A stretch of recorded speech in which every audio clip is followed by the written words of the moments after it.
तो आज हम एक ऐसे भक्त की कहानी सुनते हैं जिसके साथ साक्षात ठाकुर जी खाना खाते थे, बैठकर उससे बातें करते थे, उसके साथ गैया चराते थे भांडीर वन।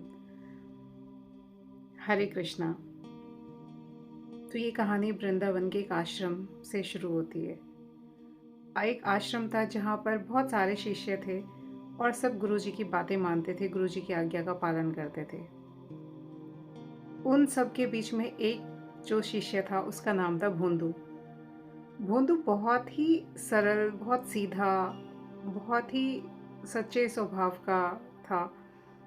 उसको लगता था कि जैसे गुरुजी ने बोल दिया है वही सही है।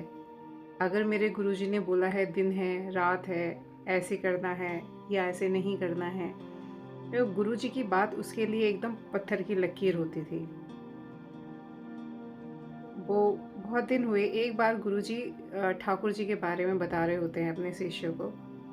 तो वो बोलते हैं कि जो ठाकुर जी हैं वो यहाँ भांडीर वन में आते हैं अपनी गैया चराने। और अगर आपको ठाकुर जी से मिलना है तो आपको हो सकता है भांडीर वन में आपको ठाकुर जी मिल जाए। अब ये वाली बात जो है वो भोंदू बहुत ध्यान से सुन रहा था। भोंदू एकदम शॉक्ड हुआ, अरे भांडीर वन तो मैं जाता हूँ गैया लेकर, मुझे तो कभी ठाकुर जी नहीं मिले। अच्छा, मेरे में ही कमी होगी, मुझे ही नहीं मिलते ठाकुर जी। अगर ठाकुर जी आते हैं तो इन सबको तो मिलते ही होंगे। फिर वो अपनी गैया चराने भांडीर वन चला गया और मन ही मन सोचने लगा, मैं ठाकुर जी को ढूंढता हूँ, ठाकुर जी कहाँ हैं। वो रोज़ ठाकुर जी को ढूंढता। फिर वो भांडीर वन एक दिन फिर अपनी गैयों के साथ गया।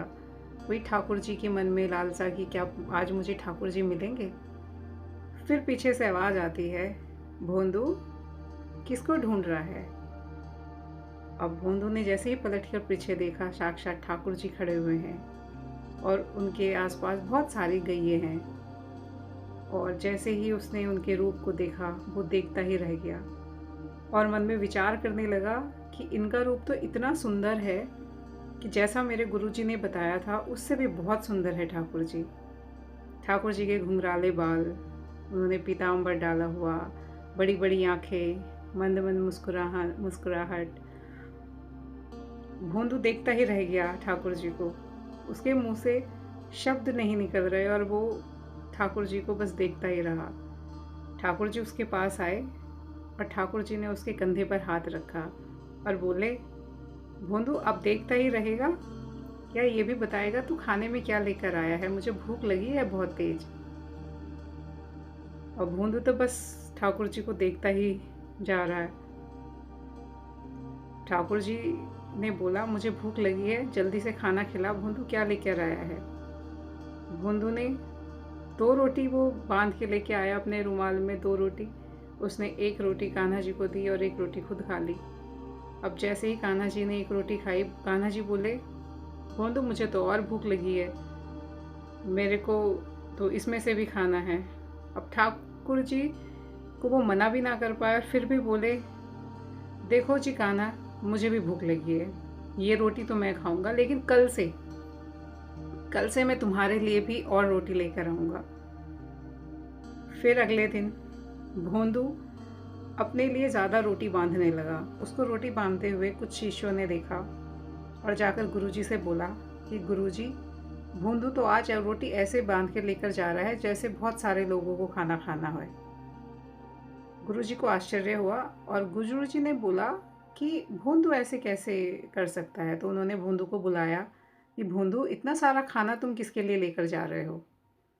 तो भोंदू तो सरल था। भोंदू ने बोला, गुरुजी मुझे भूख लगती है क्योंकि मेरा खाना रोज़ ठाकुर जी आते हैं और खा जाते हैं। तो मैंने ठाकुर जी को बोला है कि मैं कल से आपके लिए ज़्यादा खाना लेकर आऊँगा, तो मैं भी खा लूँगा और ठाकुर जी भी खा लेंगे। बेचारे बड़े भूखे आते हैं और मेरा भी खाना खा लेते हैं। अब भोंदू की ये बात सुनकर गुरुजी एकदम परेशान, हैरान, क्योंकि उनके मन में विचार आया, अगर ये वाली बात कोई और भक्त बोले तो उस पर विश्वास करना मुश्किल है, बट भोंदू ये वाली बात बोले तो मुझे विश्वास करना चाहिए, क्योंकि भोंदू एक ऐसा व्यक्ति है जो बिल्कुल झूठ नहीं बोलता। गुरुजी ने उससे बोला, ठीक है, तुम लेकर जाओ अपने ठाकुर जी के लिए रोटी, लेकिन मुझे बताओ तो सही ठाकुर जी कैसे दिखते हैं। तब उसने पूरा ठाकुर जी के बारे में बताया। गुरुजी ने सोचा, बोल तो सही रहा है, ठाकुर जी की छवि तो ऐसी ही है। फिर उसने बोला, अच्छा ठाकुर जी के चरण चिन्ह बताओ कैसे हैं उनके। तो भोंदू ने बोला कि उनके चरण चिन्ह तो बिल्कुल कोमल कमलों के समान, कहीं पर शंख बना है, कहीं पर त्रिशूल बना है। तो तब उन गुरुजी को विश्वास हो गया कि भोंदू सही बोल रहा है, और भोंदू कितना सरल है, कितना महान है कि साक्षात ठाकुर जी रोज आते हैं उसके साथ। तो गुरुजी ने भोंदू से बोला कि भोंदू धन्य है रे तू, कि रोज ठाकुर जी आते हैं और तेरे साथ खाना खाते हैं, और तू रोज ठाकुर जी के साथ गैया चराता है। तू मेरा एक काम करेगा? भोंदू ने बोला, आप आज्ञा दीजिए गुरुजी। तो उसने बोला, अपने ठाकुर को कल आश्रम लेकर आना मेरे से मिलवाने के लिए। गुरुजी को प्रणाम करता है और चला जाता है कि ठीक है गुरुजी, मैं कान्हा जी को लेकर आऊँगा। और वो भांडीर वन चला जाता है।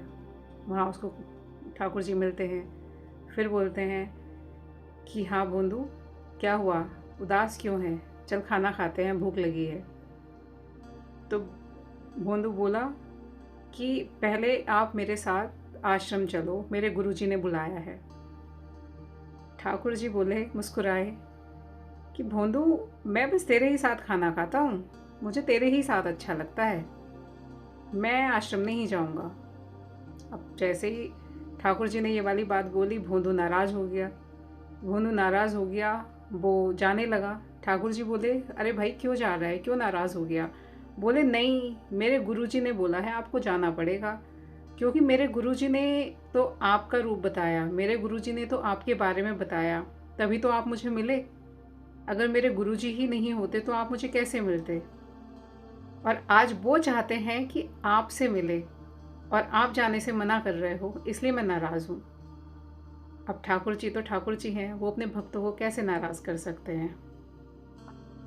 अब जैसे भोंदू मुड़ के जाने लगा आश्रम ठाकुर जी से नाराज़ होकर, तो ठाकुर जी उसके पीछे पीछे चलने लगे। अब ठाकुर जी उसके पीछे चलते चलते आश्रम पहुंच गए। अब भोंदू के साथ साथ ठाकुर जी आश्रम चले गए। जैसे ही गुरु जी ने देखा भोंदू के साथ ठाकुर जी, गुरु जी ने सबसे पहले भोंदू को प्रणाम किया, उसके चरण स्पर्श किए, और फिर ठाकुर जी को प्रणाम किया और भोंदू को धन्यवाद कहा कि भोंदू, आज तेरी वजह से मुझे साक्षात ठाकुर जी के दर्शन हो गए। तो भगवान हमारी सरलता से रीझ जाते हैं, हमारे एक अच्छे कर्म से रीझ जाते हैं, और भगवान कब किस रूप में आपके पास आ जाएं, कुछ नहीं कह सकते। तो आप जितने सहज रहते हो, जितने सरल रहते हो, आप भगवान के उतने ही करीब हो। हरे कृष्णा।